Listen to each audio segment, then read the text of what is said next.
আসসালামু আলাইকুম everyone previous ভিডিওতে আমরা কি দেখছি অর্থাৎ ইকুইভ্যালেন্ট রেজিস্ট্যান্সের আমরা एग्जांपल 2.9 নম্বর প্রবলেম নিয়ে আলোচনা করেছি।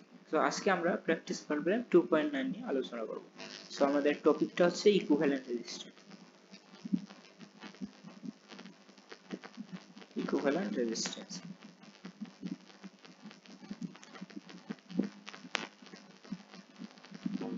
সো আমাদের প্র্যাকটিস প্রবলেম আলেকজান্ডার সাদিকুর বইয়ের প্র্যাকটিস প্রবলেম 2.9 নিয়ে আমরা কি করব আজকে আলোচনা করব। সো আমরা গত ভিডিওতে 2.9 एग्जांपल 2.9 নিয়ে আলোচনা করছি। আজকের ভিডিওতে আমরা দেখব 2. Example practice problem 2.9। সো আমার হাম্বল রিকোয়েস্ট ক্লাসটা শুরু হওয়ার আগে সার্কিট বাংলা একাডেমি চ্যানেলটিকে অবশ্যই কি করব সাবস্ক্রাইব করব। সো দেখো আমাদের প্রবলেমটা এখানে আমি যদি উঠাই তাহলে এখানে একটা রেজিস্ট্যান্স আছে আমাদের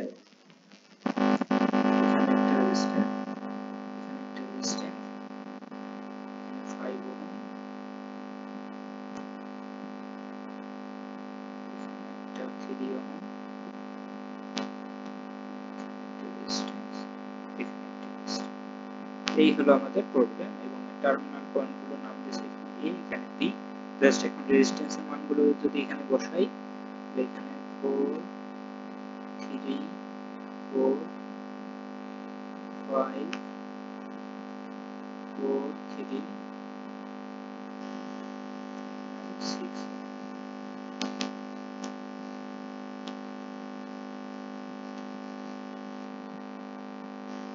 সো দেখো এই হলো আমাদের প্রবলেম। সো এটাকে সলভ করতে হলে আগে আমাদের নোটগুলো নোট পয়েন্টগুলো আমরা ডিনোট করে দেব।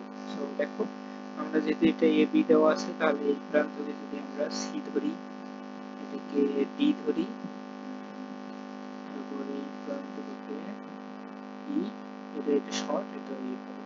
তাহলে দেখো এই সার্কিটটাকে আমরা সিম্পলিফাই করতে হলে ফার্স্ট অফ অল অর্থাৎ ইকুইভ্যালেন্ট রেজিস্ট্যান্সের প্রবলেমগুলো সিম্পলিফিকেশন করতে হলে আমাদের লাস্ট পয়েন্ট থেকে প্রথম পয়েন্টের দিকে অর্থাৎ টার্মিনাল পয়েন্টের দিকে আসতে হবে।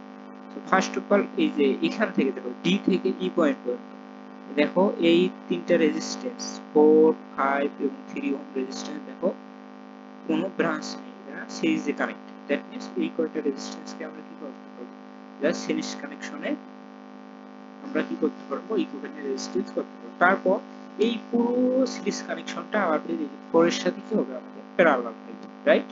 4 এর সাথে প্যারালাল হয়ে গেলে সো এই পর্যন্ত আমরা আগে হোপফুলি বুঝতে পেরেছি এবং এই পর্যন্ত আমরা আগে সলভটা করে নিই। তারপর দেখব আচ্ছা তাহলে আমাদের ডি এবং ই পয়েন্ট পর্যন্ত, ডি এবং ই পয়েন্টে আমাদের যে রেজিস্ট্যান্স গুলো আছে এই রেজিস্ট্যান্সের মান কি হবে আমাদের সিরিজে কানেক্টেড, দ্যাট মিন্স সবগুলোকে যোগ করে দেব, রাইট? সো এটাকে যোগ করে দিলে আমাদের কত হবে, আমাদের হবে 9 12 ওহম, সো 12 ওহম হয়ে যাবে। তারপর আমাদের ডি এবং ই প্রান্ত, ডি এবং ই প্রান্তে আরো একটা রেজিস্ট্যান্স আছে 4 ওহম। এই 4 ওহমটা কি হবে 12 ওহমের সাথে কি হবে আমাদের প্যারালাল কানেকশন হবে। দ্যাট মিন্স আমরা প্যারালাল কানেকশন আমরা কিভাবে করি জানি, গুণফল দুইটি যেহেতু রেজিস্ট্যান্স আছে তাহলে কি করব গুণফল বাই যোগফল, যদি কত হবে 16 হবে।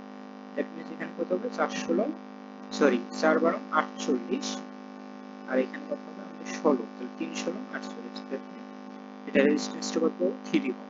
জাস্ট এখন আমরা যদি সার্কিটটা একটু রিড্র করি, সার্কিটটা রিড্র করলে আই থিংক আরো আমরা ভালো বুঝতে পারবো। এখানে আমরা জাস্ট 3 ওহম দ্বারা রিপ্লেস করে দেব। এই রেজিস্ট্যান্সটাকে আমরা যেহেতু ইকুইভ্যালেন্ট রেজিস্ট্যান্স পেয়ে গেলাম এটা 3 ওহম দ্বারা রিপ্লেস করে দিলাম এবং একটা রেজিস্ট্যান্স আছে এই রেজিস্ট্যান্স হলো 6 ওহম। আনচেঞ্জ থাকবে আমাদের এই যে 4 ওহম রেজিস্ট্যান্স এবং 6 ওহম রেজিস্ট্যান্স, আর একটা আছে 3 ওহম রেজিস্ট্যান্স। এখানে 4 ওহম, এখানে 6 ওহম, এখানে এই যে 3 ওহম রেজিস্ট্যান্স। তারপর এই 3 ওহমের সাথে এই পুরোটা এই যে এখানে একটা রেজিস্ট্যান্স, অর্থাৎ এই পয়েন্টটা আমাদের কি কি পয়েন্ট ছিল ডি এবং ই। এটা হলো ডি, এটা হলো ই পয়েন্ট, আর এটা তো সি পয়েন্ট ছিল, আর এটা হলো নিচেরটা ই পয়েন্ট, এটা হলো ই পয়েন্ট। তাহলে এখানে দেখো এখানে আমরা ই পয়েন্ট, এখানে আমরা বি পয়েন্ট। সো দেখো এখন দেখো আমাদের সার্কিটটা আরো সিম্পলিফিকেশন হয়ে গেল। তাহলে আরেকবার যদি সিম্পলিফিকেশন করি তাহলে কি হবে, এই দুইটা আমাদের সিরিজ, কোনো ব্রাঞ্চ নেই, 3 আর 3 আমাদের সিরিজ, তার সাথে আমাদের কি হবে, এই 6 ওহমটা প্যারালাল হবে, তার সাথে এটা যদি সিরিজ করে দেই তাহলে আমাদের ইকুইভ্যালেন্ট রেজিস্ট্যান্সের মানটা বের হয়ে যাবে। সো এখন আমরা কি করব, সি এবং ডি প্রান্তের মধ্যে, সি এবং ই প্রান্তের মধ্যে দেখো আমাদের সিরিজ কোনটা আছে, 3 প্লাস 3 ওহম। তো এই দুইটাকে সিরিজ করলে আমরা কত পাবো, 6 ওহম রেজিস্ট্যান্স, রাইট। সো এই 6 ওহমটা আবার কি আছে, আর সি এবং ডি প্রান্তে, সরি সি এবং ই প্রান্তে আরেকটা রেজিস্ট্যান্স আছে, সেটা হলো 6 ওহম। এই 6 ওহমটা এই পুরোটার সাথে কি প্যারালাল কানেকশন, তাহলে 6 প্যারালাল কত হবে, 6, দ্যাট মিন্স দুইটা সেম মানের রেজিস্ট্যান্স যদি প্যারালাল হয় তাহলে এর ইকুইভ্যালেন্ট রেজিস্ট্যান্স হবে, এটা আমাদের অর্ধেক হবে, 3। তাহলে এটা 3 ওহম রয়েছে, এখানে 4 ওহম, তাহলে আমরা ইকুইভ্যালেন্ট রেজিস্ট্যান্স বের করি, আর A B equal to simplification হয়ে গেল, এখানে আর সেন্স থাকতেছে 4 ওহম, এবং এই দিকে সিম্পলিফিকেশন করার পরে পেয়েছি আমরা 3 ওহম, দ্যাট মিন্স আমরা কত পাবো, 7, হ্যাঁ 7 ওহম। সো আই থিংক আমি তোমাদের বোঝাতে পেরেছি, এই প্রবলেমগুলো অনেকটা ইজি। তো সো আই হোপ এইভাবে যদি আমরা প্রবলেমগুলো সলভ করি তাহলে আমাদের বিষয়টা আরো কি হয়ে যাবে, ইজি হয়ে যাবে। সো আমাদের প্রবলেমে আরেকটু ভুল ছিল, এই প্রবলেমটা এখানে একটা রেজিস্ট্যান্স ছিল, আমরা যদি এখানে একটা রেজিস্ট্যান্স দিই তাহলে এখানে একটা রেজিস্ট্যান্স দিতে হবে, এটা হলো 3 ওহমের একটা রেজিস্ট্যান্স ছিল, একটু প্রবলেমটা উঠাতে একটু ভুল ছিল। তো আচ্ছা, সো আমাদের মেইন যে অর্থাৎ থিমটা বুঝলেই আমাদের এনাফ। সো এখানে আরেকটা যেহেতু রেজিস্ট্যান্স ছিল, জাস্ট এটার সাথে আরেকটু যোগ করে দিতে হবে, অর্থাৎ 4 এখানে যুক্ত করতে হবে, এখানে 3 যোগ করতে হবে, 3 প্লাস 7 প্লাস 3 কত হবে, 10। সো এই হলো আমাদের অ্যানসার। সো আই হোপ এই প্রবলেমটা আমরা বুঝতে পেরেছি, এবং এই রিলেটেড প্রবলেম পেতে হলে অবশ্যই কি করতে হবে, সার্কিট বাংলা একাডেমি চ্যানেলটিকে অবশ্যই সাবস্ক্রাইব করতে হবে এবং বন্ধুদের মাঝে শেয়ার করতে হবে।